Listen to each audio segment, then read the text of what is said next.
Don't have to buy anything they make, do we? And you have a drink every day instead too.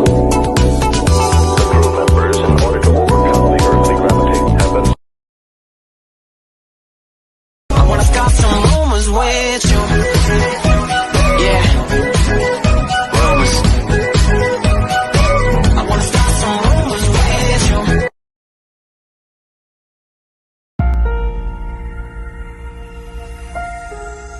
Iba na ang buhay ngayon. Parang walang kasiguraduhan. Pero tuloy lang kahit nahihirapan. Hindi ka nag-iisa dahil may mapaghuhugutan ka ng lakas. May makakapitan anumang pagsubok ang dumaan. Kaya mo yan, sir. May tuloy-tuloy na magmamalasakit, We have ELA medicine. proprotekta at magbibigay pag-asa para tuloy-tuloy ang magandang bukas. Tuloy-tuloy ang buhay. Tuloy-tuloy ang pagmamahal. Magkapit-kapit Pinoy, magsama-sama. Kapit Pinoy, walang hindi makakaya. Haharapin, magkakapit kamay.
Hello, ayan. Parang naiba yung hello, hello, good afternoon, of course. Here in London, we're live here in London, here in COVID Warriors Corner.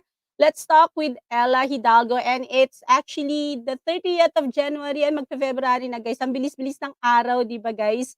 Parang kailan lang yung New Year, yung Christmas celebration and New Year. And of course, guys, we're celebrating our 2nd anniversary here in COVID Warriors Corner in April 2. Pero bago ko po sabihin yan, I would like to shout out all our admins. Of course, we have Rodel Saicon watching from Earl's Court.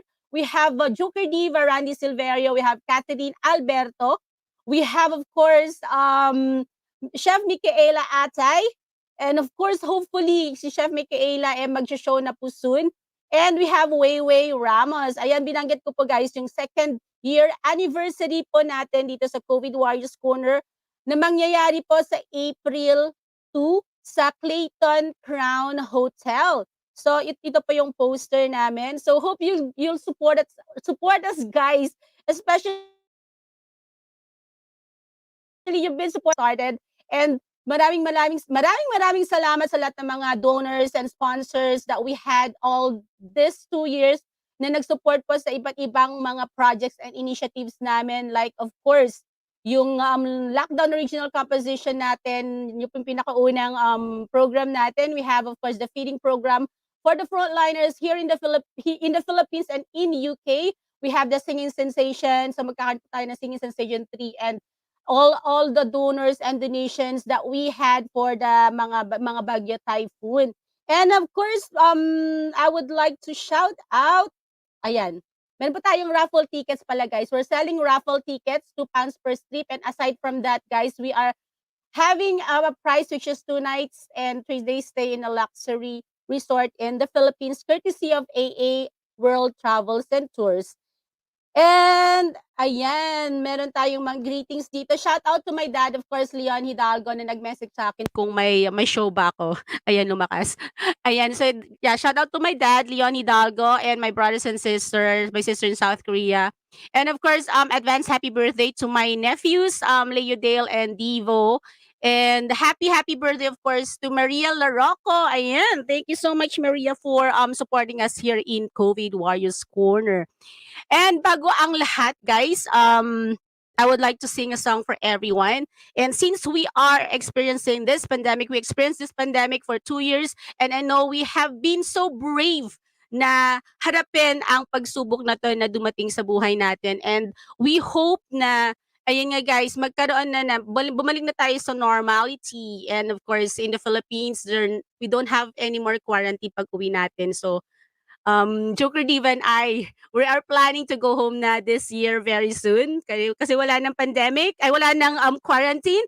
And that is because I think nakatulong po yung vaccination, which is pag-usapan po natin later on. So please do continue to be brave to face whatever trials and challenges that you have in life. Ayan. Ayan, parang, ayan yung palakpak. Hindi ko narinig kanina. So I'm gonna sing you a song, guys. And I hope you like this one.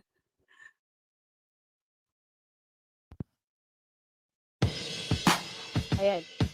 Para nawawala yung microphone ko. Sandali lang. Hey. Sandali lang, guys. I'm having a technical problem. So guys, I'm having technical problem in here. So, sandali lang. So I have to, hey. Kailangan ko na, hey. Ay, kailangan ko ng palitan to V8 ko. Gather here. Hey, sandali lang. Hey. I don't know what's wrong. Kanina okay naman. Hey. Ayan. Kanina okay siya. So, I don't know why it started playing up. Hey, hello. Ayan. So, ayan. We're live. So, lahat nangyayari dito. And so, this is the take 2. I hope you like the song, guys. And this is for everyone. You'd be amazing. You can... Teka. Ba't nawala? Hindi ako pinapakanta, ha? Ayan. Ba't nawala yung song ko? Dali lang, guys. Ayan, so please do continue to support us here in COVID Warriors Corner. So may iba-iba po kaming mga programs dito every weekend. Ayan, sandali lang po. Hindi ko po kakantahin to. Ayan. So, and hello, shout out kay Aida Sarmiento watching from Davao City, of course. You can be amazing, you can turn a phrase into a weapon or a drug. You can be the outcast, or be the backlash of somebody's lack of love. Or you can start speaking up. Nothing's gonna hurt you the way the words do when they settle underneath your skin. Get on the inside and no sunlight, sometimes the shadow wings. But I wonder what would happen if you say what you wanna say and let the words fall out. Honestly, I wanna see you be brave with what you wanna say and let the words fall out. Honestly, I wanna see you be brave. Just wanna see you. Just wanna see you. Just wanna see you. I wanna see you be brave. Just wanna see you. Just wanna see you. Just wanna see you. I wanna see you be brave. Everybody's been there, everybody's been stared down by the enemy, falling for the fear and then some disappearing. Bow down to the mighty. Don't run. Stop holding your tongue. Maybe there's a way out of the age where you live. Maybe one of these days you can light the light in. Show me how big your brave is. Say what you wanna say and let the words fall out. Honestly, I wanna say you be brave with what you wanna say and let the words fall out. Honestly, I wanna say you be brave. Innocence, your history of silence. Won't you do any good? Did you think it would? Let your words be anything but empty. Why don't you tell them the truth? Say what you wanna say and let the words fall out. Honestly, I wanna say you be brave with what you wanna say and let the words fall out. Honestly, I wanna say you be brave. I wanna see you. Just wanna see you. Just wanna see you. I wanna see you be brave. Just wanna see you. Just wanna see you. Just wanna see you. I wanna see you be brave. Just wanna see you. Just wanna see you. Just wanna see you. I wanna see you be brave. Just wanna see you. Just wanna see you. Just wanna see you. I wanna see you be brave. Yes, I just want to see you all be brave, guys. I know, nabalutan tayo ng takot when the pandemic started. And especially nung lumabas tong vaccination, daming tanong, di ba? Parang, they're making us, sabi nga ng iba, eksperimento lang to, or they're making us as just a guinea pig. But guys, be brave to face the pandemic, so be brave to have the vaccine. Ayan. Kasi ako natakot din ako nung una. But before anything else, guys, ayan, sabi nga dito, mega shout out, okay? Admins, of course, Rans Battaglia, Michaela, Jane, Ate, Catherine, Alberto, and of course, Kiradel Saicon, and shout out to Renal Saicon and family watching from Nabuntuan, Davao de Oro, and we have Alina's Rich Saicon watching from Davao City, and of course, my dad is watching, Leon Hidalgo from La Union, and we have Lida Saicon Navarro, Marlon Navarro watching from Davao City, and this is Kiradel Saicon watching from Earl's Court. And of course, someone has posted a comment. I guess it's about time people know that the vaccine doesn't work.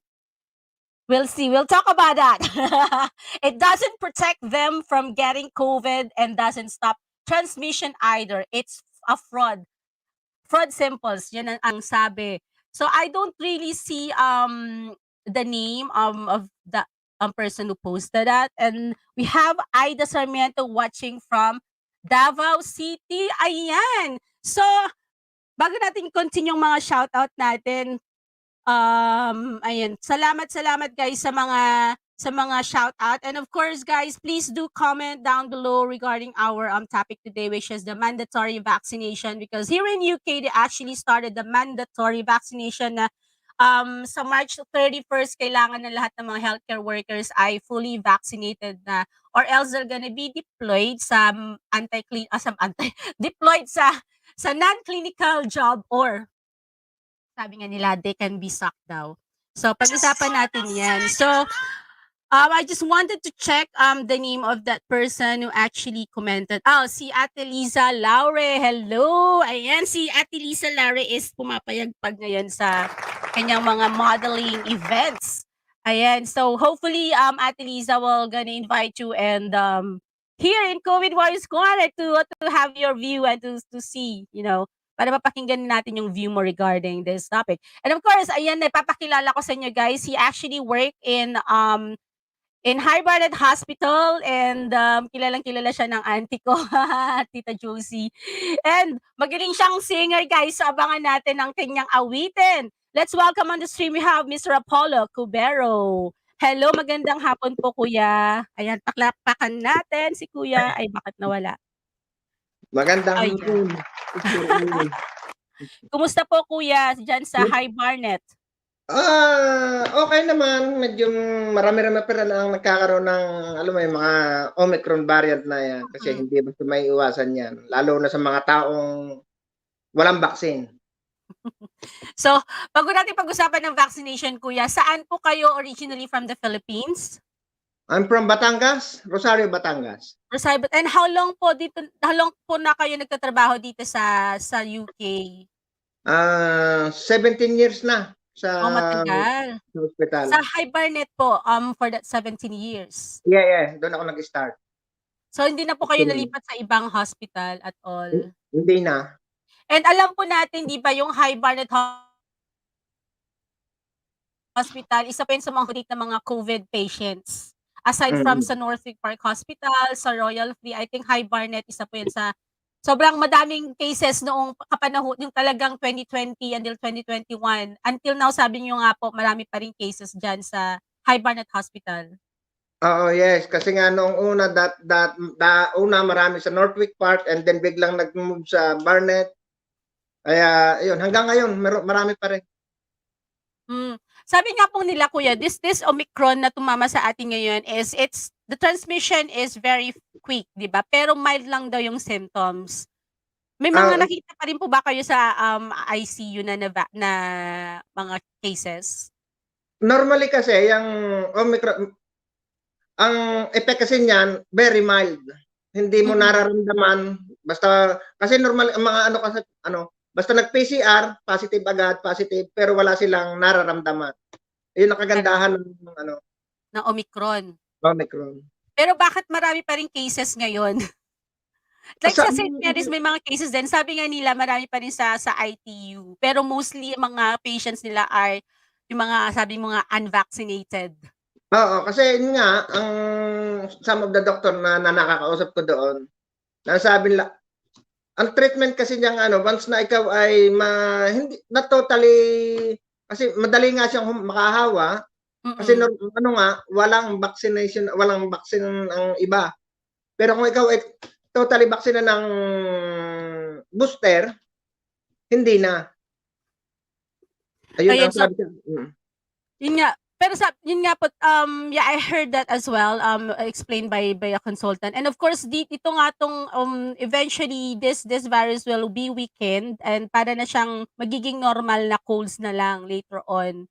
Kaya nga, they're trying to boost our immune system para nga malesen na rin, ma-weaken na rin yung virus dito na, yun nga, yung kumakalat na virus around us.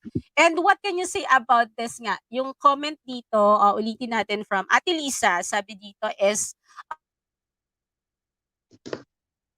it's high time that it doesn't work and it doesn't protect them from getting COVID and doesn't stop transmission either. It's fraud. So marami nga nagsasabi na they also have booster pero nagka-COVID pa rin sila. So what can you say about that, kuya?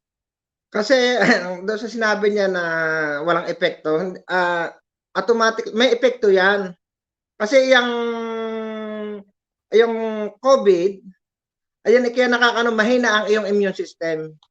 Depende kasi yan sa mga tinuturok sa, even daw na naturukan ka pero mahina pa rin ang immune system mo, automatic magkakaroon ka pa rin. Pero it's not like compared before na Delta, na since I work in there yung last 2 years, nakikita ko mga taong talagang struggling to breathe. Pero ngayon wala, normal lang. Basta pag na-admit mo, maximum of 3-4 days, nalabas na. Labas na, oo. Saka nga yung isolation, di ba, na-lessen na rin dahil nga because of the vaccine who help fight this virus. Kaya na-lessen na rin yung isolation ng mga nagkakasakit ng COVID ngayon sa Omicron. Ayun. So, ano naman po masasabi niyo kasi they're now, they're debating about it. Pero sa Australia, it has been approved na yung mandatory vaccination and they're actually going to be fined kapag hindi ka na vaccine. I think it was like around 3,000 something dollars ang fine. Andito naman sa UK, sabi nga nila by Feb 3, kailangan naka-first boost ka na, naka-first shot ka na. By March 31st, kailangan naka-second vaccine ka na. Or else, it's either madi-deploy ka sa non-clinical or maaalis ka sa trabaho. Is that right po, kuya? Tama ba yung ginagawa ng gobyerno? And Kasi nga, in your opinion, ang ano nga kasi ngayon, nawawala na ng rights ang tao kasi yung iba talagang ayaw magpabaksin. And then kung hindi sila magpapabaksin, ang mangyayari sa kanila by April, hindi na sila tatanggapin sa health job na gayaan. Di back to ano sila, back to cleaning or whatever. Pero ang maano ko naman sa gobyerno, kung ang iba naman ay talagang ayaw, kasi ngayon yung ibang mga nakakausap kong nurse, na kuya ito ay kumbaga sa ano ay talagang persahan na wala akong magagawa kundi magpabaksin kasi nga mawawala ang work ko. Pero ang aking suggestion dyan sa ano, bakit hindi bigyan ng karapatan pantao mga na ninirahan dito na talagang yung iba takot, ayaw, magkakaroon ng ano. Pero wala tayong magagawa, ayan ang protocol ng gobyerno ngayon. Yun nga, di ba, parang it's against the human rights. Pero may nakausap ako talaga na she's actually an English lady. Na-meet ko siya sa Dale, Kent when I was having my holiday. Napag-topic namin yan yung mandatory vaccination. And isa sa sabi niya, actually 2 tao na nagsabi sa akin na nurses or healthcare workers should be vaccinated kasi nga they are looking after the lives of other people. So, how can you trust someone? Kunwari, ikaw ang pasyente. And how can, sabi nga, ikaw pasyente, how can you trust someone daw na magiging safe ka kung hindi siya vaccinated? Kasi nga, kung ikaw ay, ang tao kasi, kung hindi ka vaccinated, doon manggagaling ang ang transmission ng Kasi kaya ino-oblige ng Government. Oo, ng trust. Government, lalo na ang trust na kung hindi ka magpapabaksin, karamihan din sa mga pasyente ay walang baksin, it's easy to transfer the virus. Kaya nga po. Yun nga rin po. Kaya nga po, sabi nga nila, yung mga unvaccinated, they're fighting for the rights. How about the patients? Don't they have the right as well? Diba? to be look after, to be safe.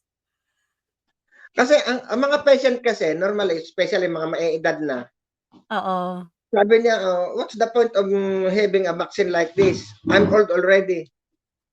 Kasi magiging natin dyan, ay yung mga healthcare workers mismo ang dapat maging aware to stop the transmission of the transferring of that virus. And kuya, nagkaroon na kayo ng COVID? Did you experience having? Lately lang ako nagkaroon noong October 1. So, yan po yung Delta pa. Delta pa yan. So, how was the feeling when you had the COVID? Kasi yan actually kami mag-asawa. Sabay una ako yung October 1 siya October 3. It's like 10 days na kaming sarap ng buhay dito sa bahay. Dadalhan ka lang ng mga pagkain, pero ang effect the effect on that time, it was body pain, only body pain and light cough. Opo, hindi katulad ni Tita Josie nga na kwento niya, 'di ba, parang hindi pa siya makalakad. But that was ang natamaan sa kanya is yung original, 'di ba? Yung original variant, kaya mas malakas yung tama. Oo, kasi nung makita ko siya nung ma-confine doon, sabi ko, ano kang gagawin ko sa talagang nilayhan ko siya, pinag-pray ko siya na talagang sakit, very worse. Mhm. Ang kanyang lalo pa kung ikaw kung alam mo kasi yung Tita Josie mo, she's my friend a long time ago, na Yes parang po. kapatid na tinuturing ko sa kanya. Sabi ko, "Huwag kang mawawala ng ganyan-ganyan." Even her husband na hindi maintindihan kung anong gagawin, na talagang on that time kaya yung mga tao ay naobligang magpa-vaccine, eh. Imagine, my ward, it was CPAP before. So Mhm. kitang-kita ko ang struggle ng mga pasyente na some of them are Filipinos as well. Kaya it's better to do this Mostly. vaccine or else sabi ko nga, kung hindi ka magpapa-vaccine, ano bang pinaglalaban mo kung bakit ayaw mo magpa-vaccine? Eh, Ayun yan ang nga po. katugunan. Yan ang True. katugunan sa ating ano. Mhm. Yun nga. Pero sabi nga ng nurse namin na itim doon sa work, sabi niya, "Give the people the chance to decide if they want to die or not." Yun lang yun. Yun nga Yun lang. lang yung sabi sa'kin. So, so yun, kung ano yung choice nila, yun na yun, 'di ba kuya? So we still Mm. cannot force them to do the vaccination, of course. Ayan. And of course, kuya, meron kang kanta para sa amin, right? You promised to sing a song for us. Okay, no problem. Ayan. So let's hear it, guys, from Mr. Apollo Cubero.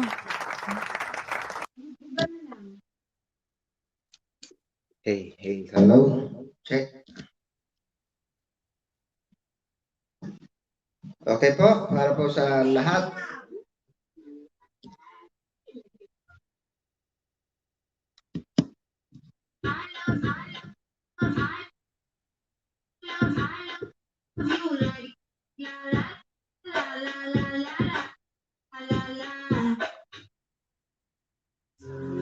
Okay, isa pong awitin para sa inyo.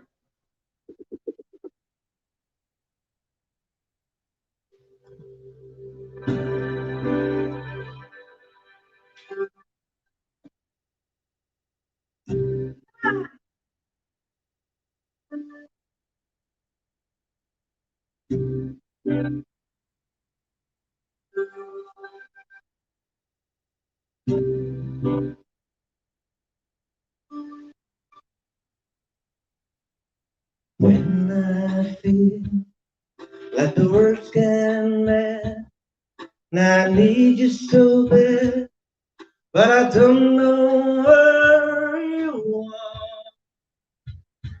I cry these tears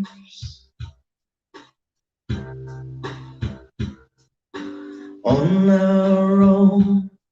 We've been so far, we've sworn not to move. We've counted a million stars. My love, still true.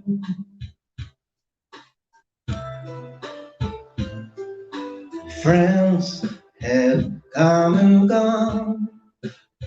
Some have left me alone, but I've started this waltz before. They made me blue. That's my life. All alone, my heart I've known. There's one thing in my life that still rings true. I can count on you. Count on you to be there. No question in the air. No asking why or where.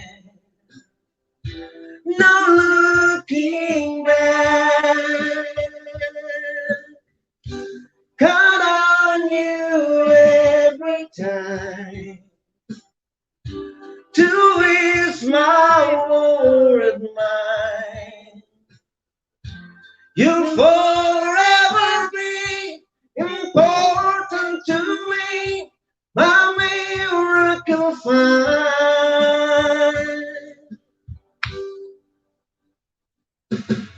If I had to just one place to spend the rest of my days,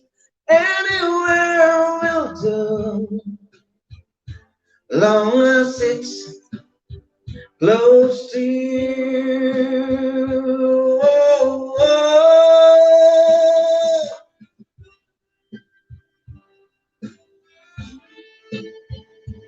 Okay, anyway, thanks for inviting me, Ella.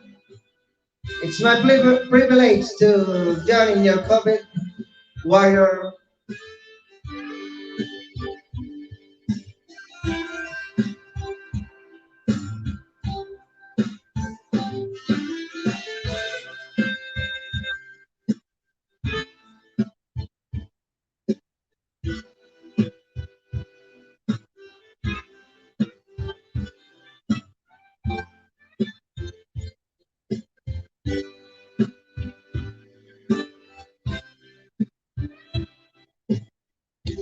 Count on you to be there.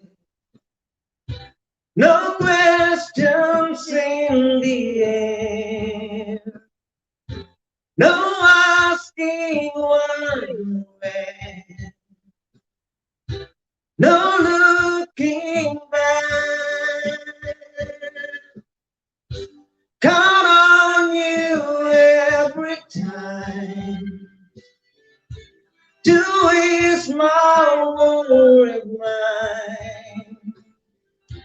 You'll forever be important to me, my miracle find.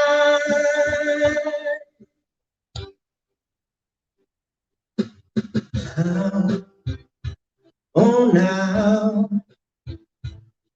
I've traveled so far, and I'm right back where you are. Just me and you.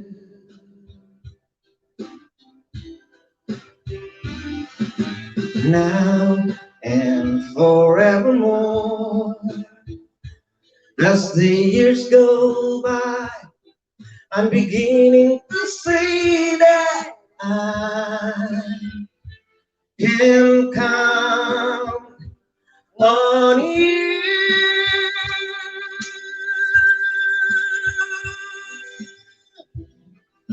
Thank you very much. Thank you. Ayan, thank you so much. And of course, kay Mrs. Ano po pangalan ni ate? Hello, Eileen. my name is Eileen. Eileen. She's And working in you Northwood work Park. in High Barnet po? Northwick Park. Northwick Park, yes. I used to work in Northwick Park in Fred Salmon North. All right. Yeah, next time po invite po kita para sa isang discussion natin.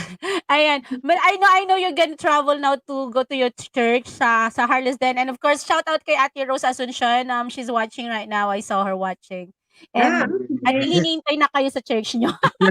So, do you have any do you have anything to say, Kuya?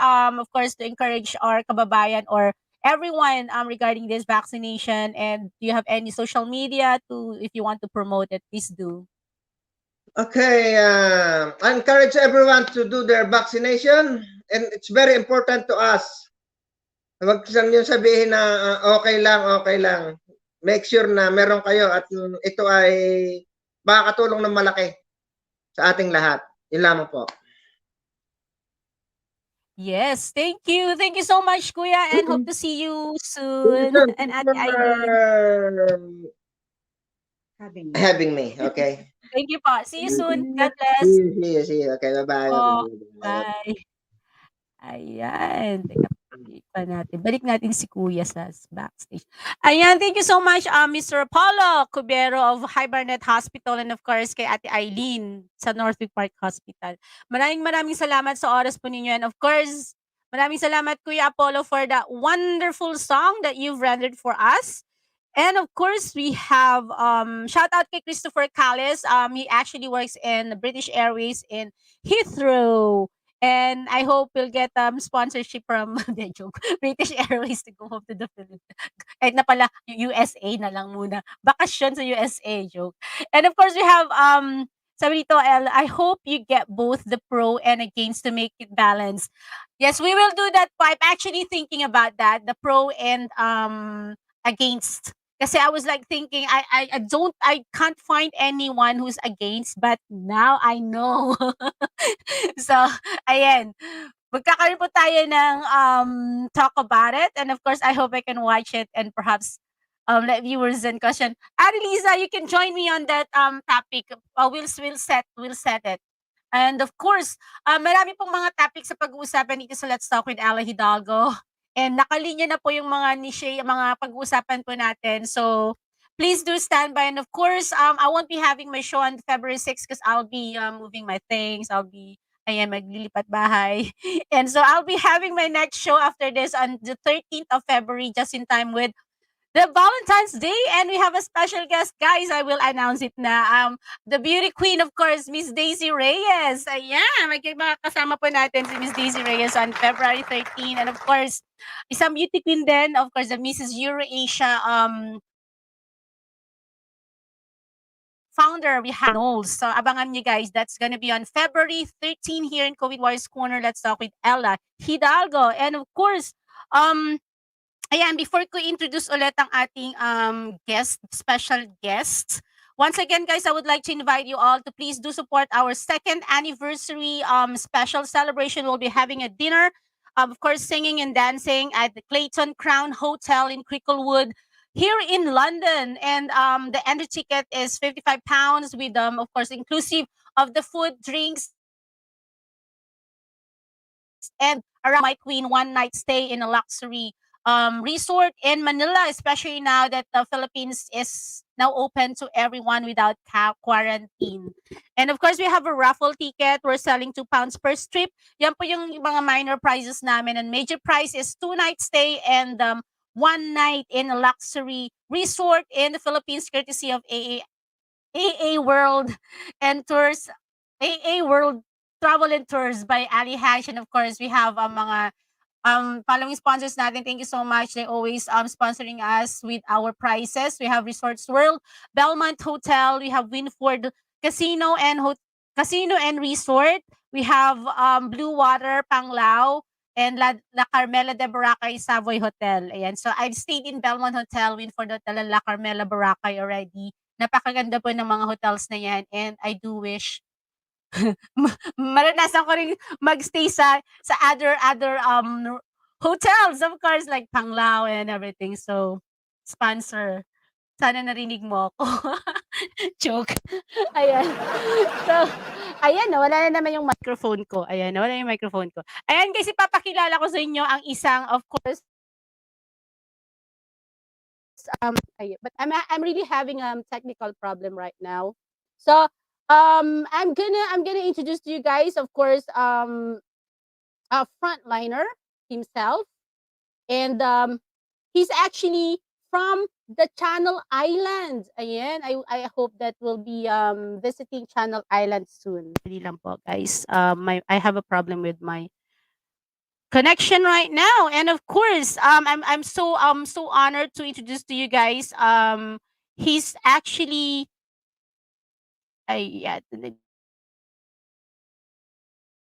guys. A renal matron sa isang hospital dyan sa Guernsey. He's a certified dialysis nurse. And of course, he is a registered nurse in USA, UK, New Zealand, Australia, and Philippines. And a trainee advanced nurse practitioner at Southampton University and non-voting executive member of the ANUK. Let's welcome on the stream, guys. I'm proud to present to you Mr. Mike de GUZMAN. Hello. Hi, kamusta? I'm good. How are you? Ayan, thank you so much for giving us time here in COVID Warriors Corner. Oh, yeah, we're good. Thank you. Ikaw, kamusta? I'm okay naman dito. So, we're okay here in UK, and bumabalik na rin sa normality. We're no longer allowed to wear. I mean, we're no longer it's no longer compulsory to wear mask outside the public. Pero sa mga closed areas like hospitals, kailangan pa rin i-wear. Ayan. Parang may narinig akong fan mo dyan. Pumalakpak. Yeah, oh. Say hi, Oh. Bella. Hi, Kitty.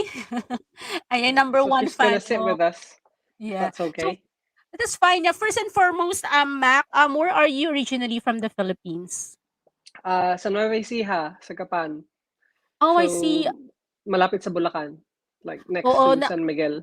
San Miguel. Nakapunta na kami sa Nueva Ecija sa, oh my God, isang magandang lugar doon. Nakalimutan ko na. It's been a long time. So, how long have you been nursing? How long have you been in this profession as a nurse? From sa Pilipinas noong 2007. So, 2007, and then I moved to the UK in 2010. So, Mhm. 11 years in the UK, plus about 3 years in the Philippines. So, ano That yun, mga 14 years, matagal na 15? rin, oo. Yeah, yeah. So, you're also registered nurse in US. So, you took registration from there, US, New Zealand, Australia? Yeah, yeah. To be fair, sa UK tsaka sa Philippines lang ako nag-practice. Mhm. When I moved to the UK in 2010, a year or two after, by then I've passed the NCLEX already kasi I think madami din Filipino na nurses na initially and originally dahil may kamag-anak sa US, parang feeling nila pag pag tapos mo na nursing and you have a bit of experience, you're gonna go to the US. So that's what I thought I was gonna do. But around 2007, 2008, I don't know whether you remember, there was a big financial crash Oo, and oo. hindi masyadong nag-hire yung US. Mhm. But at the time, I remember naisip ko, instead of going to the US, look for other opportunities and yun nga may hiring sa UK, sa England. Actually, I didn't know where we were going. I kind of just Googled or checked on Wikipedia kung Yeah. yung name ng place and all that. So anyway, so that's how I ended up in the UK. In my first few years in the UK, I still continued sort of with my thoughts na I'm gonna move to the Magma-migrate sa iba, US oo. eventually because I have family in the US, like many Mhm. nurses then. Mga tita, tito, my lola was there at the time. Uh, she passed away about 2 years ago. So yeah, so that's what I thought. So that's why I registered in the US in different states actually because I thought I want a bit of flexibility. And hindi din natuloy. So naisip ko, well, maybe from the UK and I can't go to the US. Where should I go next? Because I don't know. I've always been the type na I wanted to see the world. Yeah. Ever since I was young, growing up in a small town in Gapan, Nueva Ecija, which is when I was growing up, it wasn't a city, so it's primarily agricultural. So there's not much there when I was growing up, and I always felt like gusto ko na to live in different parts of the world. So anyway, so from England, I thought I'd go to New Zealand, no, Australia first, Yeah. So but you I you couldn't took the register. but you took the I couldn't. registration. Yeah, so in Australia and New Zealand, you don't need an exam. You just Oh, need I to send see. documents over. Uh-huh. But they wouldn't accept my registration to Australia initially because they said my qualification, or at the time, my Philippine initial qualification is not equivalent to that of an Australian Mhm. nurses. So I don't know whether people know this, but in Australia and New Zealand, they have a trans-Tasman agreement. Now, if you're registered in one country, you can register on the other two. So I registered in New Zealand first because I heard through forums and online na mas maluwag, Madali. kumbaga, ang Oo. New Zealand sa pag-register. So I registered in New Zealand first and then I registered in Australia with the intention to move there. So, but it didn't happen because we ended up having family instead. Baby. So yeah, so that's the Yeah, story kung bakit I have so many registrations. I But I see. only ever practiced in the Philippines and in the UK. Mhm. So were you a renal nurse ever since you were in the Philippines or dito ka lang naging renal nurse? Yeah, I did dialysis in Makati Med kasi doon din Mhm. ako nag-nursing. So yes, I have I had experience already when I moved to the UK. Which obviously is helpful in some ways, but also actually parang is a challenge kapag you've got good experience Mhm. and you move Yeah. to a different place, but you have to start over again. So you Yeah, kind of especially have they've to got different protocols and procedures, exactly right? yung Yeah. culture or practice din iba. So parang you have to unlearn a lot. Mhm. and it's parang a journey for yourself na maintindihan mo na you're in a different place. You have to start again and maybe start a bit lower. Kasi I don't know whether you experienced this. When did you come to the UK? I came here 2003 pero nag-nursing ako ng 2015. Late na ako nag-aral dito. Oh, I see. Yeah, Kasi yeah. I maisip- worked as a healthcare assistant for those I years. see. Kasi obviously sa Pilipinas wala namang pre-qualified nurses doon and ano lang registered nurses, staff nurse na kaagad. So, but in my time, ngayon wala nang ONP, di ba? Wala na. CBT na at tsaka OSCE. But in my time, pagdating mo dito, actually ngayon ganun pa din, applicable pa din siya. Pagdating mo dito, di ba, pre-registered nurse ka? So medyo challenging yun na pagdating mo dito, suddenly, you can't do this, you can't do that. Yung scope of practice mo medyo limited. And kakamihan ng mga nurses from the Philippines, syempre medyo experienced na. So it's a journey. Parang, within in yourself na natanggapin mo na you're in a different place, na medyo mag-start over ka, at tanggapin mo yung limitations ng scope of practice mo ba. Yeah. Yun nga. May mga ibang nurses nga parang, or mga ibang Filipino from abroad, parang nahihirapan silang i-accept na they need to start from the bottom, di ba? Pero ganun talaga dito kasi we've got different educational in the Philippines to compared in here. And of course, why did you choose Guernsey? Is there any do you really know the place, the Channel Island, even before? Yeah, I mean, I've known of the place, and I worked here for about 3 months in 2012. But in 2018, at the time we were living in London, we lived in Brockley for about 2 years. When we found out we were having this one here, Bella, we started looking for somewhere to move kasi ayaw nung partner ko na magstay kami in London because everyone's different, but we felt that London is not the right place to bring up, a small family, a young family. So I started looking for a job, and this job came up, and it felt like it was a good transition. Na, syempre, when you're moving from one job to another, minsan you have to sacrifice and you have to move sideways. And minsan ang priority mo is yung family more circumstances or yung pay. But this kind of came up at the right time na the pay wasn't bad. It was still a move upwards for me. So parang everything fit in. And it felt like it was a good move. And obviously I know that the island is a nice island because I've been here before. So yeah. So from basically I was like a team leader in dialysis before, and this is a matron post. So it's still a move up for me. So it's kind of good timing. Yeah, it's actually a great achievement na, di ba, you're a matron there in Guernsey. It's really amazing that you've got the job. Thank you. And marami bang mga Filipino nurses dyan sa Guernsey? I think siguro mga nasa between 30 and 50 Oh, it's not nurses. really a lot Well, compared that's to probably UK, including yeah. like yung mga nasa nursing home, mga healthcare assistants. But considering the size of the island and the Yeah. healthcare infrastructure here, I think that's a good number. Because the island is small. There's only about 65,000 people. People, yeah. It's 24 square miles. So parang isang like town lang sa Pilipinas. And that's, lahat na nandun na yung shopping area mo, nandun na yung airport, nandun na yung Lahat residential na. areas. Oh. So yeah.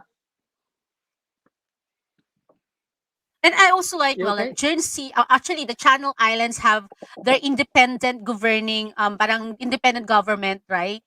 UK pa rin Yeah. sila, pero may sarili pa rin silang government system. So, paano Yeah, ano ang kaibahan ninyo during the pandemic and how you dealt with the pandemic compared to here in England? Yeah, so that's true. Yung Channel Islands first is part of is called a crown dependency.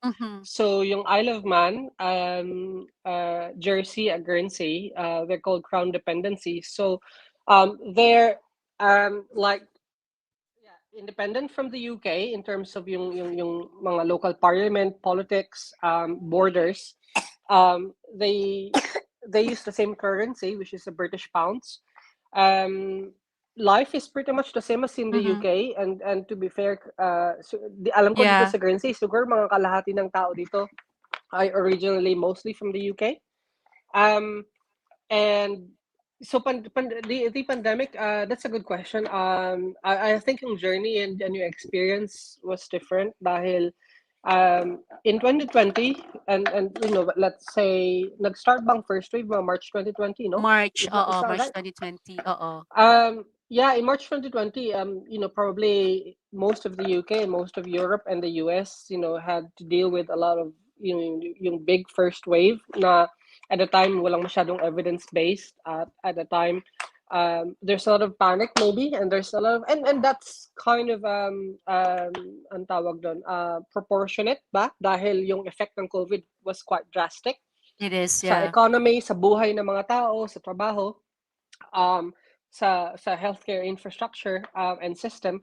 So it's a big change and it's life changing, di ba? So but dito sa Guernsey hindi masyadong kami masyadong naging apektado. I think for the whole of 2020 siguro nag-lockdown lang dito ng mga 1 linggo, 2 linggo. And pretty much for most of 2020 people weren't even wearing masks dahil nag-shut yung border quite early. Straight away. Sa Guernsey. Yun ang maganda. Oo. So parang nabubble yung island in a true sense of the word, which was nice, but eventually, obviously, parang eto na yung na-realize ng lahat ng bansa sa mundo na eventually you have to open up, di ba? Kasi it's for the economy as well. I think yung economy ng 2020, this is the 21st, 22nd century. Lahat ng ang karamihan ng mga bansa are dependent now with each other. You can't be on your own anymore. Like North Korea, for example. Hindi na pwede yung ganun. So yeah, so the experience was quite different from compared with the UK. Obviously, I can't say what it's like in the UK because we weren't there. But I think people at the time and here, obviously, were very conscious na we're living a different life and in a nice way. We were pretty much free. We go to the shops. We don't even have to wear masks. We were going to the beach and all that quite often because there's a lot of beaches here. Wow. And Bella obviously liked it. Well, at least like you didn't, because for us in here we've experienced even lockdown 1, 2, 3, and then ilang months na sarado lahat. And nag-stop lahat talaga. Pero nga, yun nga sabi mo, it's good that they've already closed the border there in Guernsey before tumaas pa, before magkaroon pa ng surge. Unlike here in England, I can say like, wala. Nakabukas pa rin. Bukas pa rin na ang daming pumasok. That's the reason why there was a surge of cases. And of course, nagka-problema. Of course, you said like there's not a lot of cases there in Guernsey. So wala kayong problems before regarding the PPE because in here ay check pa ba or nawala na?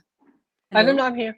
Yeah. Hello. So dito kasi we had really a big problem with the PPEs before. And dyan ba sa inyo walang naging problema? I can't say na walang problema, but throughout the first wave of the pandemic, sa unit namin actually isang tao lang yung nagka-COVID, isang pasyente lang. So I guess from that perspective, you can say na syempre walang problema kasi isa lang yung pasyente and you only had to isolate the patient for 2 weeks. Yeah. And dialysis is every other day, so that's 3 times a week. So parang 6 encounters lang yun. So that wasn't a problem. But I know there was a lot of communication from senior management in the hospital, from procurement na syempre i-acknowledge na there's a challenge sa logistics at pag-procure ng mga gamit. And you have to imagine, if you live in an island, lahat ng kailangan mong dalhin sa island has to go through additional steps and processes to get here. So may additional cost, may additional timing. So you have to be mindful of that. So if I may say so, I think the way it was managed the first time was really, really good. There was really good communication from the local government. I felt like they were making decisions in a very timely manner. And at the same time, hindi ba ginamit yung pag-lockdown for the sake of having a lockdown. They were using that to prepare You Yeah. could now in hindsight you can say parang they were over prepared kasi they made an additional ICU, like additional 14 beds na I don't think was ever actually used. Mhm. Even in our unit nag-install kami ng additional partitions in the open bays to parang separate yung one unit sa yung mga ibang bay or station sa ibang station. So kapag may COVID patient, pwede mong ihiwalay or i-isolate. Which is useful right now, but at the time, obviously, parang in hindsight, you can say it's underutilized kasi hindi naman namin Mhm. nagamit. Like I said, isa Oo. lang yung naging positive namin na patient Nagpas on in 2020. So So yeah, ilang PPE wasn't a problem. wasn't a problem. And ilang hospitals ba diyan sa Guernsey? Do you only have one hospital that caters to all or Technically, within the jurisdiction, there's 3. So there's 3? one an acute hospital, which is like a district hospital Mhm. equivalent in the UK. I know that there's like a separate hospital na mostly parang rehab and community, and in one of the smaller islands, there's another community hospital.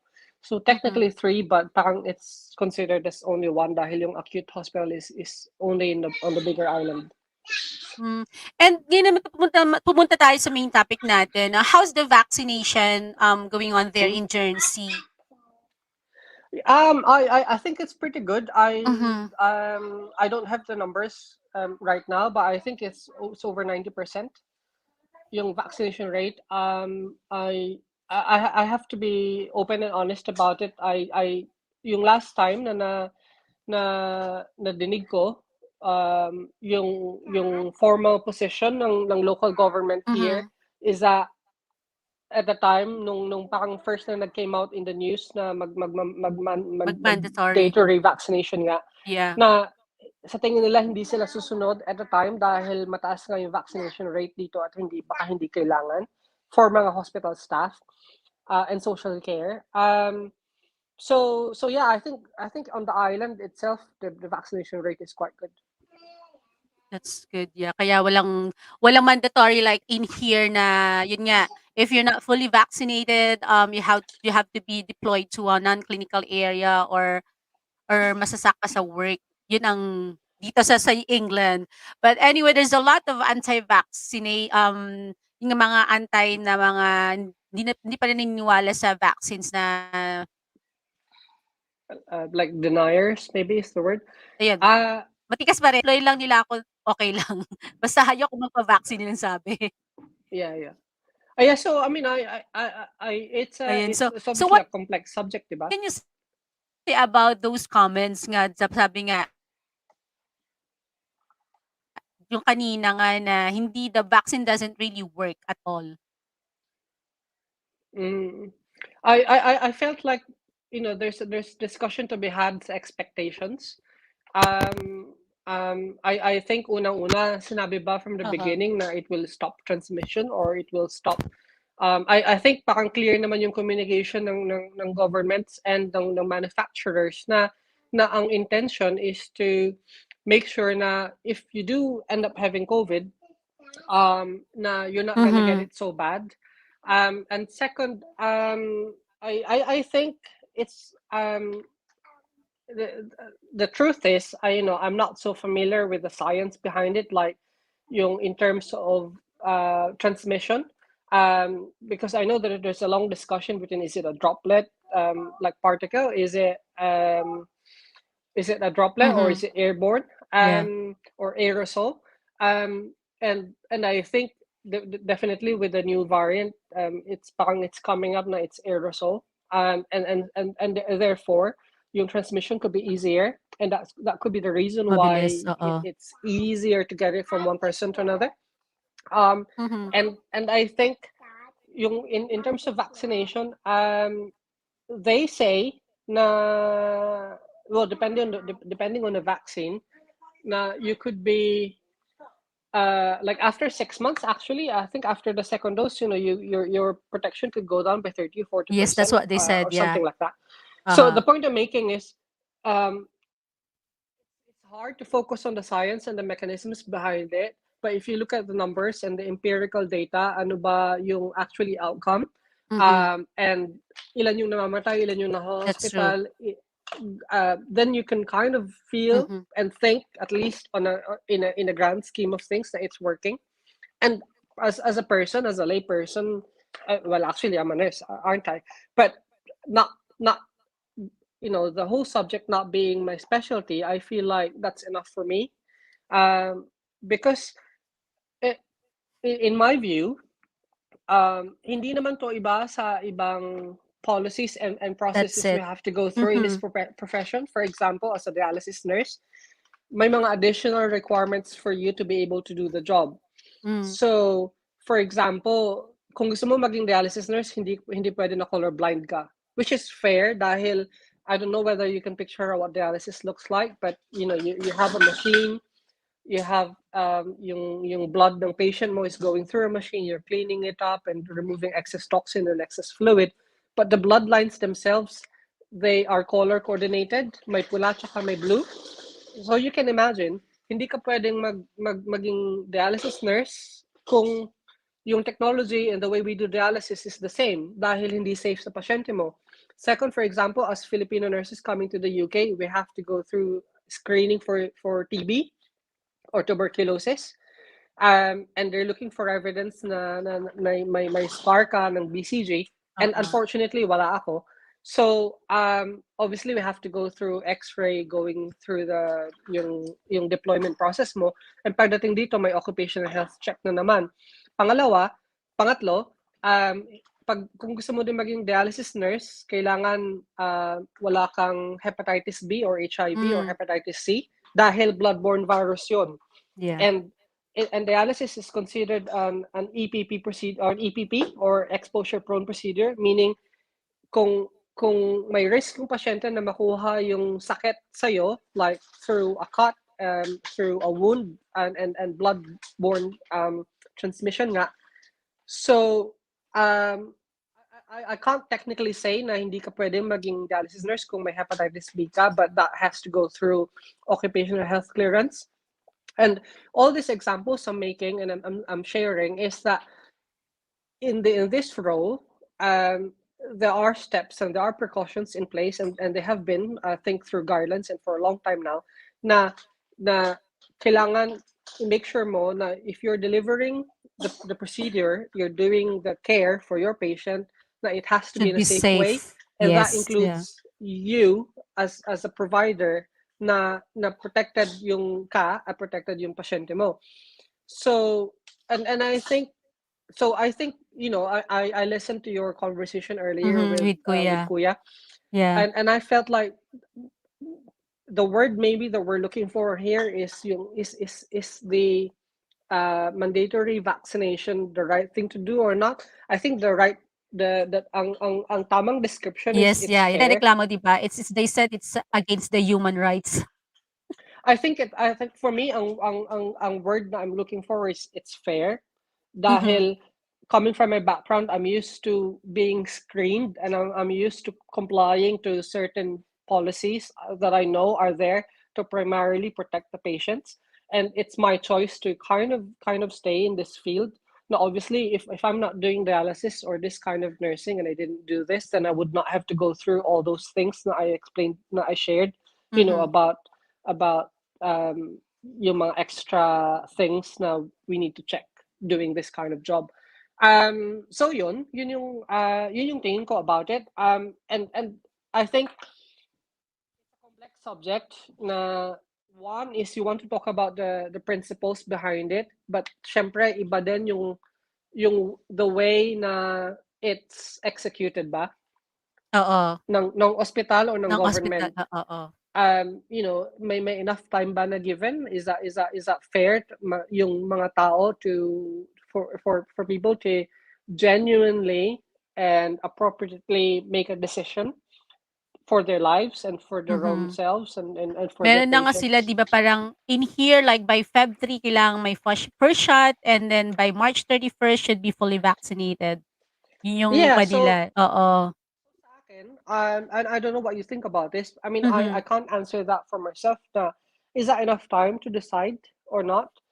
Is that enough time for you to look for another job if you don't want this anymore, and because you don't feel like you're going to parang sacrifice yung peace of mind mo, ayaw mo ng vaccine, and ayaw mo nung pinipilit ka, o ayaw mo nung feeling mo na naka-corner ka or naka-pressure ka to do something you don't believe in.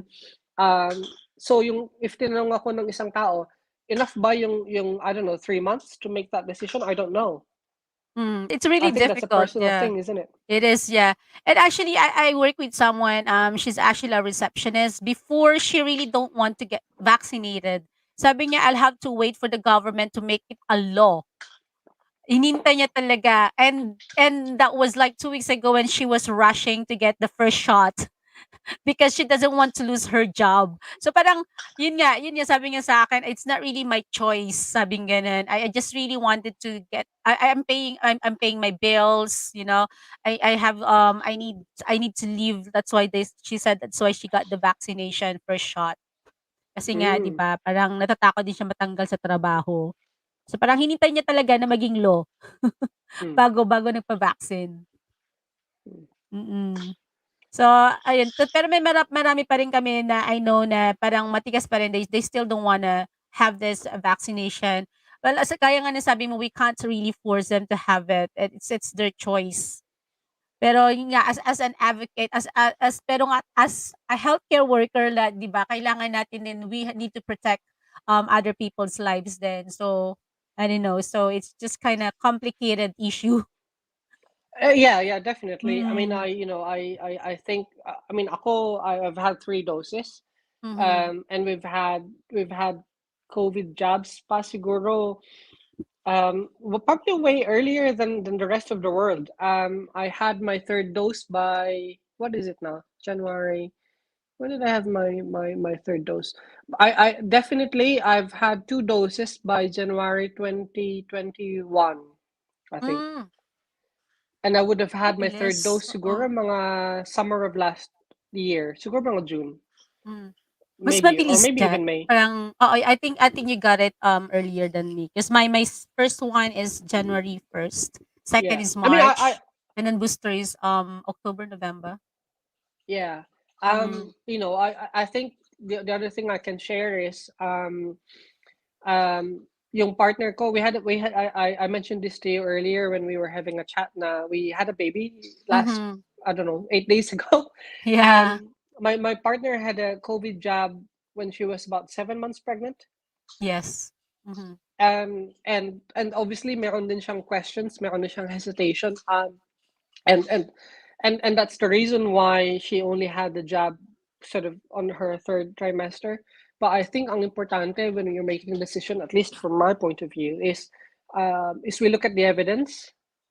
Yeah. And it's true na at the end of the day, minsan kahit naman basahin mo yung evidence from the original source, do you have the technical I don't know ability to appraise and critique yung gaano ka sure yung evidence, and that is it safe for you?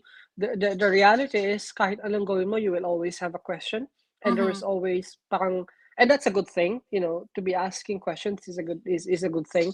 But I felt like for us at the time, what we know and what we knew so far was enough to make that decision.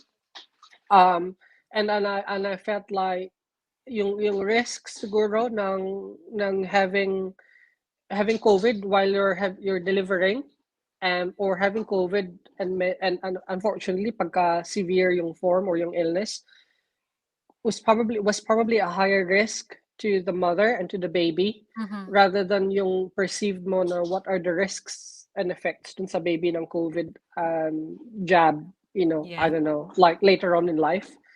um and yeah, and that's kind of the reasoning we have Mhm. behind it.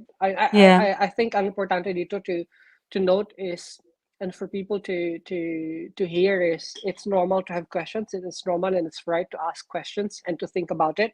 It's a serious matter.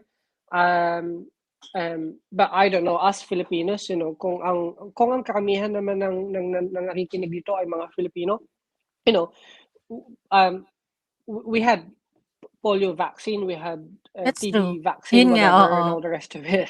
Yan yung sinasabi And ko I think it's just dahil naging sensationalized lang to because of the social media, right? Before wala namang when they had the polio vaccine, I doubt na may social media before who's been like nagpapakalat ng iba't ibang mga news about it. Um, that's why I said, and then and there was like one Filipina actually commented on my comment about a vaccination. Sabi niya she doesn't want to take this vaccine because it's just an experimental vaccine and she doesn't want to die from it. Sabi niya ganon. So I mean everything in this world like the medication, it's everything, 'di ba? Dumaan din sa experiment. So Mm. I don't know like Yeah, dumaan sa experiment, dumaan sa sa clinical clinical trials when trials, yes. the different stages and there's approval. Mm. I mean, at the end of the day, if someone asked me exactly yung every single chemical na nasa biogesic, will I know it? The answer is no, but I take it Yeah. because I think ang bottom line dito is about trust. Trust the government, trust the The process, science, of course. and the science behind it. And obviously, there's a lot more open discussion now on social media, on the internet, and there are people who have different opinion on these things, and which is okay, to have a different opinion. But to me, to say na it's experimental is probably technically inaccurate dahil it's gone through the steps already, it's finished. You can be entitled to your own opinion of things, whether something is maganda or pangit, because that's your kumbaga, that's subjective. But you can't say something is experimental when it's not anymore. It's just not, because it's Yeah. gone through the processes already. I think it's gone through the processes much quicker than other medications or other vaccinations, Yeah, maybe. it's because of this Uh, because it's pandemic. That's why talagang it was like yeah, an lahat ng emergency na yes, lahat ng mm. resources kasi was put into it. Mhm. Like in the UK government and European governments, there was a lot of because there was a need for it. That's all. Yeah. Yeah. So And anyway, also I I do agree. talk a lot. Sorry. Yeah, so I also agree what you said like yeah, na dapat tingnan natin talaga yung epekto. Compared natin nung 2020 kung saan walang vaccination and there is really a lot of people who died from COVID and compared now na less ang death rates. That is because marami nang na-vaccine sa buong mundo. I think it really helps the vaccination. Hindi yun sabi nila na it won't help. But I think it helps. Yeah. I know. Personally, I mean, we've had the jabs, so we believe in it. And yeah, and I think yun din yung sinasabi ng mga governments is that sa iba't ibang part ng mundo is that it does work from a public health perspective. It's allowing people and communities to be able to function again.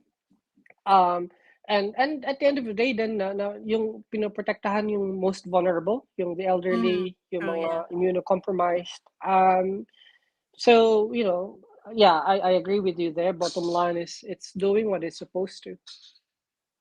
Oh, someone said on your comment na it's still experimental. I Yeah, know. so that's why I said earlier na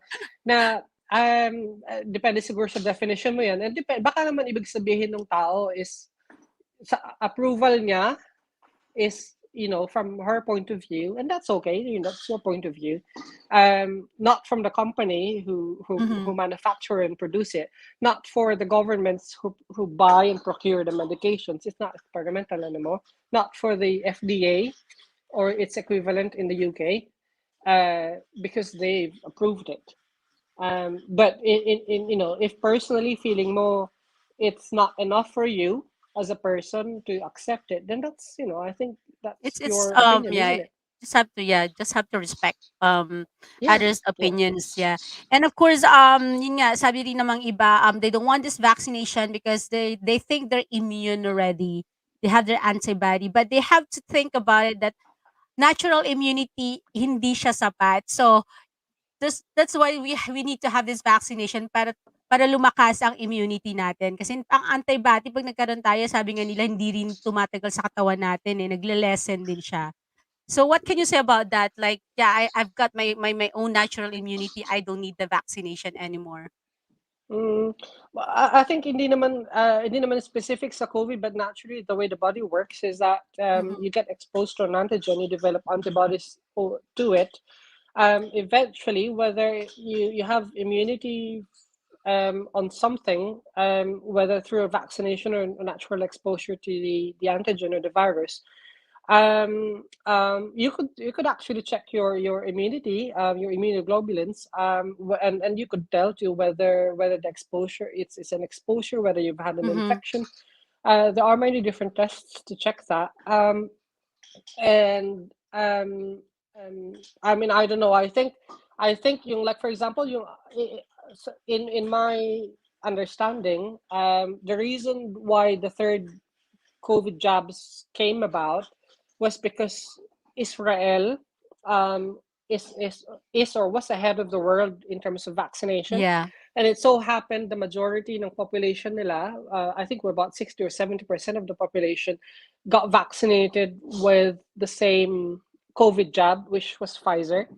Um, and it was an opportunity to kind of understand yung and see yung picture and yung trend na after 6 months they were starting to see an increase again in COVID cases. Mm-hmm. And I guess at the time, they started checking immunity and antibody, and they found na it's much lower than they would have expected, and that's kind of where the impetus, for the lack of a Mm-hmm. better word, of the booster shots came from. Nalaman nila, oh, actually this is what's happening, because the reality is, at the end of the day, the COVID pandemic is new to all of us, Yeah. to the whole world, and so yung I think, to me, ang importante is that when I read about something, I try to understand whether the way it's being explained to me makes sense. And to me, it does. And at the time, it did, like the whole COVID booster jabs, whatever. And that's why I accepted the logic behind it. And I also know, now, for example, in dialysis, we vaccinate people for Hep B, hepatitis B, Mm-hmm. and that's part of the sort of, that's an international practice, common practice. And I know na after 5 years, 10 years, yung immunity ng mga dialysis patients to hepatitis B wanes off, and so we have to give them a booster jab. So, like I said at the beginning of this whole thing, na the whole mandatory COVID vaccination, and the whole process and screening and this decision people have to make now about, if you want to stay in the job, you have to do what we tell you To to do, do. It's not yes. new to me, Mm-hmm. because what we do and how we do things, not to the same Mm-hmm. extent, is that same lang Yeah. na kailangan vaccinated kami sa Mm-hmm. Hep B. Yeah, same as when I was studying, because I studied physio in the Philippines. I remember one requirement is yung Hep B immunization nga talaga. The same as this one, like, Tsaka sa COVID Pilipinas, di ba, vaccination. sa Pilipinas, pag nag-nursing ka, kailangan mo din ng anti-rabies. Oo, oo, Kasi lahat. you Sa go to inyo, the community. kasi PT, Uh, I think TB, yung tuberculosis and yung Hep B yung sa amin. so, Mm. in short, I being a professional nurse and having gone through the training in the Philippines, uh, I don't know, siguro may part dito na you go through that process and you kind of get used to the idea na Mm-hmm. yeah, yes, there are risks in doing this job, um, and so you have to take precautions for your own safety and for your patients, na kailangan mo mag-vaccinate ng Hep B, ng sa rabies, etc. Mm-hmm. Yung dito sabi, it's a shame. I think proper debate should be stylized to opinion. It's this topic actually, it wasn't meant to be debate, but I was thinking to have, like, yeah, yung mga hindi naniniwala sa vaccine and mga naniniwala sa vaccine, it will soon be here. Ayan. It's like basically it's just about like the mandatory vaccination. But then we're seems like we're tackling other things as well na and sabi they're killing their own people. Is this for Israel? Big mistake. Israel is on its knees. Yeah, And innate to be immunity fair, works on all viruses. I haven't followed like COVID trends around the world Mhm. anymore. Um, and and personally, I'm not the type to agree or disagree or tanggapin yung information na sinishare ng ibang tao sa akin without I don't know, Ikaw mismo without. yung nagse-search or Hindi naman na hindi kumbaga hindi vetted yung information, mhm, na hindi reliable yung source, and no offense meant to your whoever mhm, that person was making that comment. But I shall endeavor to do some reading on the subject. I think at the end of the day, you don't want the vaccine. That's fine. yeah, it's No, your own decision. and that's the end of that Mhm, discussion, really. I think at the end of the day, people make their own choices, and that's okay. We're here to, I don't know. I think I'm sharing my point of view. mhm. Maybe it's for you to consider inviting this person to talk. Hey, Yeah. Actually, yeah. Sabi dito, actually, excellent discussion and most informative. Nice to hear from Mac and his experience. I personally have lost 19 friends and colleagues from COVID, with most from the Filipino community. The vaccines work and has saved millions of lives, and it's stupidity to believe otherwise. It's true. Actually, that's a good point. Sorry to interject. Mhm. That's a good point actually. Na to raise. There is evidence and it's established. Na Yeah, unfortunately, in the first wave of the pandemic, the Filipino nursing community was disproportionately affected by COVID. I think there's about 25,000 Filipino UK nurses in the UK, and it I think is. Yeah, that's about almost five like percent. malaki, I think malaki. that's Yeah. about I think that's about 5% of the NHS workforce. Mhm. Obviously, medyo leaning towards more nursing tayo rather than and possibly some allied health jobs. And they know, and it's pretty established now na unfortunately yung proportion ng Filipino nurses na namatay because of COVID, especially on the first wave, um, it isn't proportionate to the number of Filipino nurses in the UK. Kumbaga, mas madaming Filipino nurse na namatay because of Namatay, COVID yeah. compared sa ibang lahi doing the same job. It is, yeah. Uh, Actually, isa sa eh, mga Filipino community really was hit the hardest ng COVID during the first wave. so I think to me, I don't know. This may be a good thing to look at in Mhm. terms of incidences, in terms of morbidity. Gaano na ngayon kadami na Filipino nurse ang affected or maybe namatay unfortunately because of COVID, because of the vaccination. I think ang importante when you look at evidence is when you make comparisons, you make comparisons that are directly applicable and ang tawag doon yung comparison mo kumbaga yung conditions on comparison A and comparison B are the same, so you can Mhm. make your conclusion. If yung comparisons mo are not the same, then it's yung conclusion you're making out of it probably is a bit flawed. Mhm. Yeah, so yeah, I think I'll be, but so far I don't know, at least from from like social media and government reports, I don't think na mas madami pa ding Pilipino na namamatay because of COVID, Wala which is na. nice to hear. Yeah, I actually I didn't hear any news about Filipino nurses or Filipino healthcare worker dying from COVID here in UK. Wala na akong nabalitaan. Since Mm, the vaccination has rolled out in 2021, is it like yeah. So ayun nga, mm. I just would like to acknowledge yung comment na yun. It's actually from Brian. Yeah, it's from Brian. Thank you so much for the comment. And of course, sabi dito is COVID has long gone, meanwhile still affecting people worst. Some dies too. Okay. Maybe ibig Sabi, sabihin yung COVID has vaccination long daw. gone, meanwhile still affecting people worst. Some dies too. And it's still COVID is still with us though. It's not really gone. So anyway, Yeah. and it says here absolute misinformation. This is this is from Liza Lore, and of course we have this coercion should be stopped. Sabi ni Ate Liza Lore. I don't think it's coercion, but well, I suppose wala kang choice, but you have to change jobs, I Mm-hmm. guess, Yeah. And which is, I suppose, hard for some people. I know, especially but if they have their family to look after and things like that. So and but anyway, I'm really it's really a good discussion actually. I hope we have like a part two and we can invite Ate Lisa in our discussion. Yeah. So we're gonna set that maybe sometime in March, I guess. Hopefully hindi ka magsawang mag-guest sa amin nito, Mac, and I thank mean, you so I don't much know. for your I know um forgive me if I didn't say this at the beginning, but I am not a COVID expert.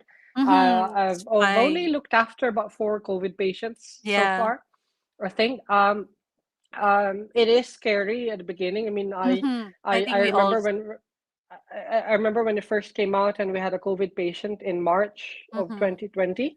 And I felt like the guidelines were a bit kind of they were changing too fast, and it felt like the communication wasn't enough. But then when you're in a panic mode, when you're worried about something, kahit anong communication yung sabihin sa'yo, you're not gonna hindi mo ba ma-absorb ng tama, hindi mo ma-process yung information ng tama kapag you're in a kind of a worried, panic kind Mm-hmm. of mode. And you're always asking questions, you're always thinking, tama ba itong ginagawa namin? Is this the best we can do to protect our patients? Whatever. But I can say after the first wave, we have, I think at the time we had say like 20 patients or 22 patients. After nung one patient na nagka-COVID, wala nang other patients na nagka-COVID sa amin that we know of, although we Yeah. were testing everyone every 2 weeks at a time. We were doing PCR. So ngayon, parang it feels like, oh, that's way too much. You're screening your patient too much. But then we're sure na walang transmission locally within the unit. So it felt like, in hindsight, actually, lahat ng ginawa namin ay tama dahil walang nahawang iba, walang pasyente Oo. na nagka-COVID na iba, walang staff na nagka-COVID ng iba. So, in short, I felt like yung PPE was enough, yung practice was enough, maybe even a bit too much. Mm-hmm. In 5 years time, 10 years time, pwede bang sabihin ng ibang tao na itong COVID mandate is too much? Possible. But you only have, kumbaga, yung advantage ng wisdom and hindsight kapag tapos na, and you've really looked at yung buong situation from a wider perspective. Yeah. Mm-hmm. That's Anyway, true. Ay, nawawala. May mga nag-message kasi sa akin privately. Mahina daw yung I don't know why. Maybe it's the internet connection in here. So, but anyway, Mac, thank you so much. Would you like to have your final words sa discussion natin ngayon? What can you advise to the people who's watching right now? to be honest with you, I'm not here to convince anyone na mag COVID vaccine. I think it's a personal thing. Sa akin, mas importante na ma-advise, masabi sa lahat na if you're making a decision for yourself, for your life, kahit ano pa yan, it's about COVID, getting COVID jab and all the rest of it, or changing jobs or moving from one place to another. Ang importante is you look at the facts and you look at yung situation, and make the best decision out of it, and own up to your decision. That's it. I think wala naman, and you know that you're doing your best in your life. That's it. Yes. Thank you so much, Mark, and hope to meet you there in Jersey. Kung baka mapunta kami ng Jersey, pwede kaming dumaan ng Jersey. Yeah. So this is Guernsey. Jersey is the bigger island close to us. Mm. Yes. Yeah, so thank you so much and God bless. Ayan, maraming salamat, Mac.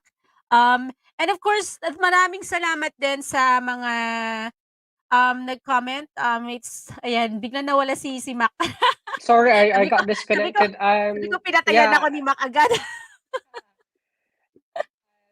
I would like to challenge the anti-vaxxers here. Sorry, the last thing I want to say is, Yeah. yung sa mga yun, alam ko may nag-comment na hindi naniniwala sa vaccine. Just to address it directly, good luck. I don't know whether you work as a nurse too or not. And it's unfortunate na we're in this situation. Ang sa akin importante is between nurses and between mga tao is hindi it's hard. There's no other way to describe the situation. Yeah. I think lahat, we're all entitled to our own opinion and all the rest of it. And I think, I definitely agree na we should have the rights to decide for our own selves kasi katawan natin to. And buhay natin to. I think importante dito is to open a discussion with people. Yes, yeah, that's true, yeah. Mm-hmm. And open the discussion. And at the end of the day, you're convinced naman 100% hindi ka din maniniwala kahit anong sabihin Oo. ng ibang tao sa'yo. That's okay. Maybe it's better Mhm. din na wag ka na mag-ask ng question. So, that's kind of I don't know. I think sa akin mahirap minsan you start a conversation with people but na hindi naman sila nakikipag-usap sa'yo to open up their perspective and their viewpoints and also to maybe see na baka may hindi ako naisip, baka may hindi ako na consider. And that's good, but if you're starting a conversation with people to impose ba yung paniniwala mo about the topic, Yeah. that will just lead to kind of more difficult conversations na hindi din productive kahit kanino, which is a shame, di ba? Anyway. That's true. But anyway, I think this is from Brian. Basahin na natin the last. Most of my family and friends work in the NHS, from the doctors to morticians. I would like to challenge the anti-vaxxers here and listen to their experiences and the facts that they produce to back up their statements. Ayan. Actually, I O received baka, a private message from yun nga, si Ate Lisa, who doesn't believe in vaccination. She's been messaging me privately right now. So, ayan, pagsabahin natin si Brian sa si Ate Lisa one time. baka yun Yeah. nga yung I think maganda din na opportunity na i-offer sa mga hindi naniniwala, like kay Miss Lisa, Yeah. na for you to give her the opportunity na magsalita at may share experience niya. Baka naman sa Mhm. totoo din na may masama siyang experience and ayaw niya na, or nag-react siya before, maybe she had one dose, so maybe may kilala siya na unfortunately nagkasakit or namatay Yeah. because of the side effects. Actually, sorry, can I mention this too before I go na? I really had bad reaction for all my COVID jabs. For my first jab, I had to be off for about 2 days, and same on the second. On the third jab, I had a slight headache, and I felt a bit sick or nauseated. But compared to the first two jabs, that's much better. Mhm. So, but I kind of took it and I kind of accepted, and I knew now there's a possibility of side effects. Um, um, and I don't know, my uneducated guess was that maybe that's my body reacting Mhm. Yeah. to the jab, which is actually maybe a good way because it's doing something what it's supposed to. Yeah. Um, That's what they said. Yeah. If you have the reactions, then the vaccine is working. I had a bad reactions as well on my first shot. My second, my third, it was fine. First shot lang talaga yung mm. grabe for me. But I'm convinced na if I didn't have the jabs, I'd probably one of those who unfortunately maybe because of my background, maybe my genetic sort of predisposition na I could potentially have been one of those who could be severely ill because of COVID if I didn't Mm-hmm. have the jobs. That's what it felt to me like after COVID, after having the jobs na, why was I so unwell because of the jobs? Maybe siguro kung hindi ako nagka-vaccine and unfortunately I got the live virus, siguro I would have been, really unwell. I don't know. That's what Mm-hmm. I thought. Yeah, I know. And of course, like I'm just sharing an info like what I've said to Kuya a while ago. In where I work, sabi nga ng mga ITU nurses doon, lahat po ng mga cases, COVID cases nila sa ITU ay mga unvaccinated. Yun lang po yung sabi namin. I mean, that's what they told us talaga sa where we work. So, I mean, for me, I mean, in my opinion, or I'm a nurse. I should be an advocate of this vaccination to save lives, of course, and to hopefully stop this pandemic para ano yan, makawala na tayo sa cage na to, di ba? Sabi nga, yeah, we need to get out of this cage na that it's everything like lahat nag-stop sa buhay natin. So we really need to get back on the normality. And of course, meron tayo dito most of those in the hospitals right now are those unvaccinated patients with severe COVID symptoms. Yes, that's what I just said. Yan din. Yeah, that's right, Rans. That's true. I think I don't know because maybe they're not working in the hospital. That's why they're against of it. Pero tayo na nag-work tayo sa hospital, we've witnessed how this COVID is. That's why we believe in this vaccination that this will really really help us with this during this pandemic. So ayan. So I mean, thank you so much, Mac. Ayan. So maraming salamat. It's really really very interesting topic and maraming salamat din sa mga of course mga nag-comment and hopefully we'll have a part 2 of this discussion, endless discussion about vaccination anyway. So ayan. Thank you so much, Mac, and God bless to you and your family.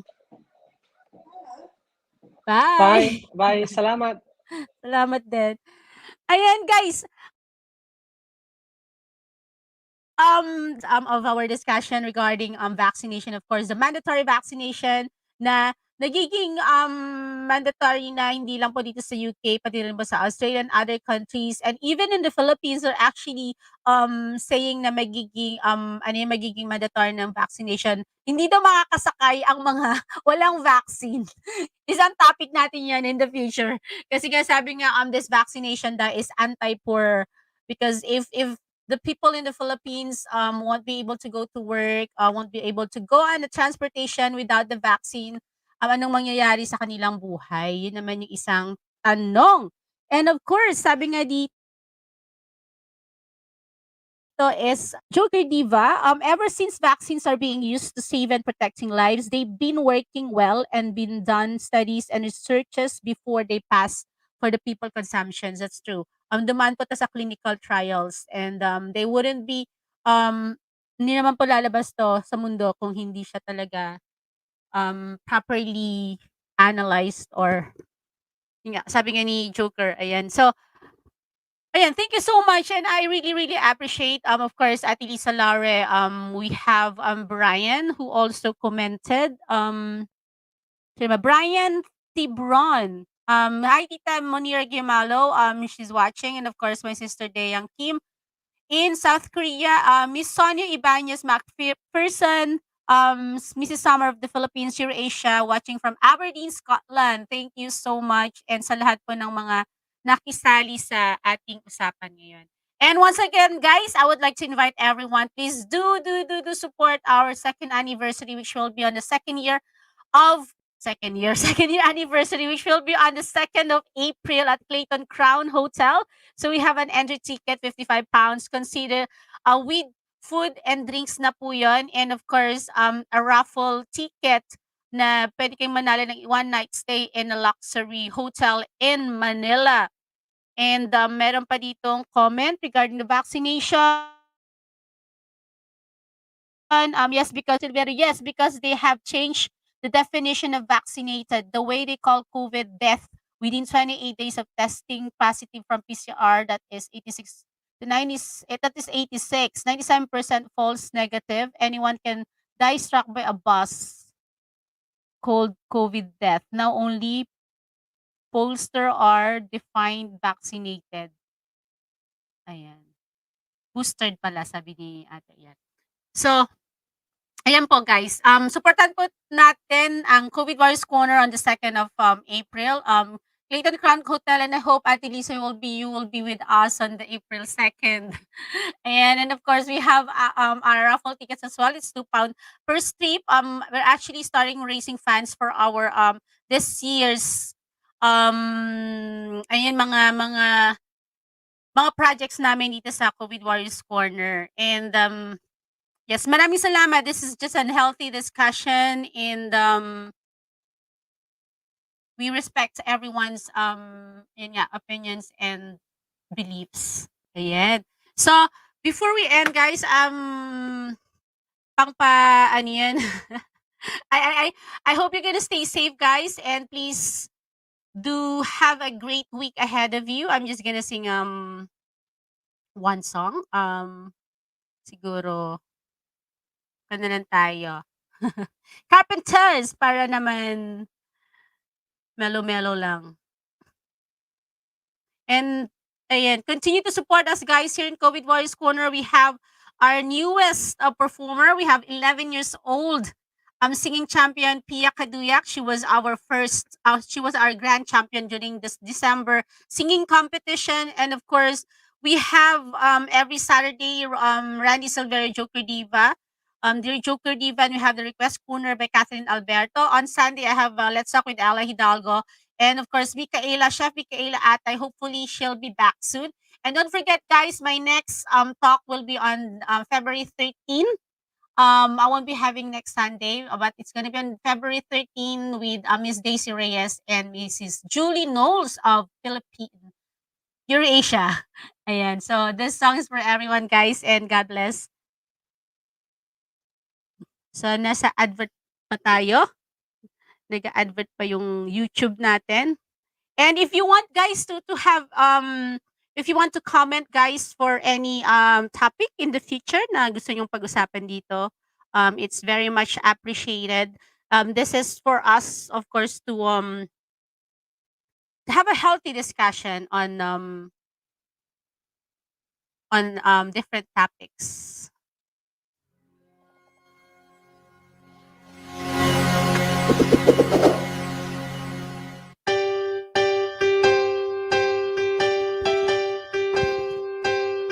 Ayan, kantahan na lang tayo muna, guys. Why do birds suddenly appear every time you are near? Just like me, they long to be close to you. Why the stars fall down from the sky every time you walk by? Just like me, they lose to you. The day that you were born, the angels got together and decided to create a dream come true. So they sprinkle on this in your hair of gold and starlight, in your eyes of blue. That is why all the boys in town, girls pala, follow you all around. Just like me, they long to be close to you.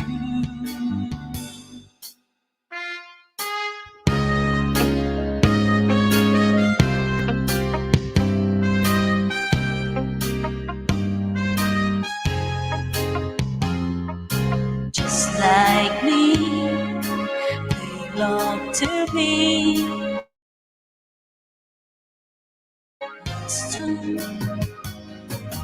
On the day that you were born, the angels got together and decided to create a dream come true. So the sprinkle of this in your hair, of gold and starlight in your eyes of blue. That is why all the girls in town follow you.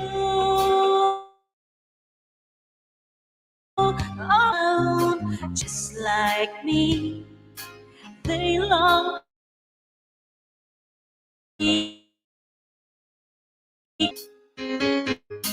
just like me, they long to be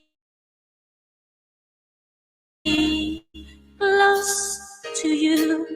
Yeah, so please do follow me, of course, in Facebook, Ella Hidalgo, and of course my YouTube channel, Ella Hidalgo TV. And I'll be back in my session live hopefully after next week. It's Ella Hidalgo 59. Please do download session app and follow me and my sister in session. And of course, every second Friday of each month, I do my karaoke challenge in Apple Battersea here in London.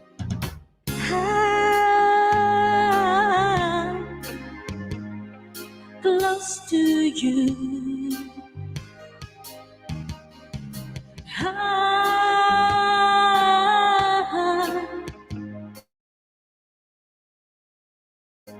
Close to you.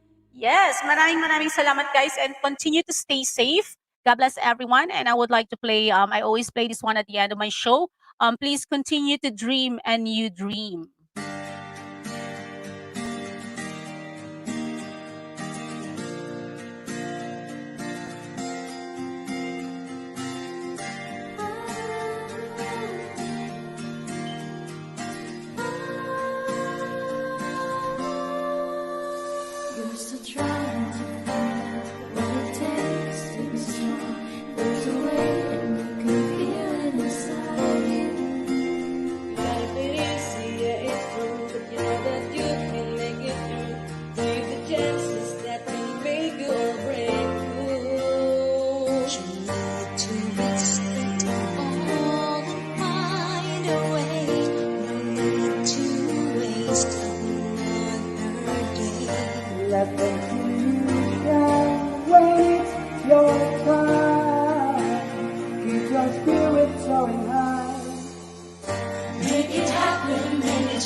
Untrue and rain is left with gentle dew. Don't give up and don't give in, and don't forget where you have been. You may struggle through it all, they can never see you fall. They always see you standing, so your strength is in your soul. You have to risk it all and find a way. No need to waste another day. Let them see you shine when it's your time. Keep your spirit soaring high. Make it happen, make it shine. Leave your worries all behind. Take the spotlight, see the sun shines forever. Be the change for every day. Take the chances no one made. Don't give up, cause we can make it together.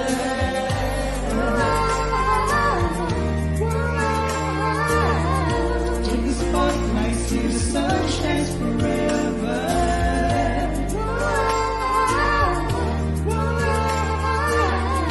Don't give up, cause we can make it together. No matter how long it will take, just make it last another day.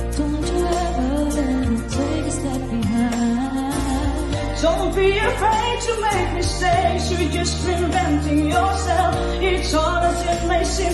You're dreaming a new dream.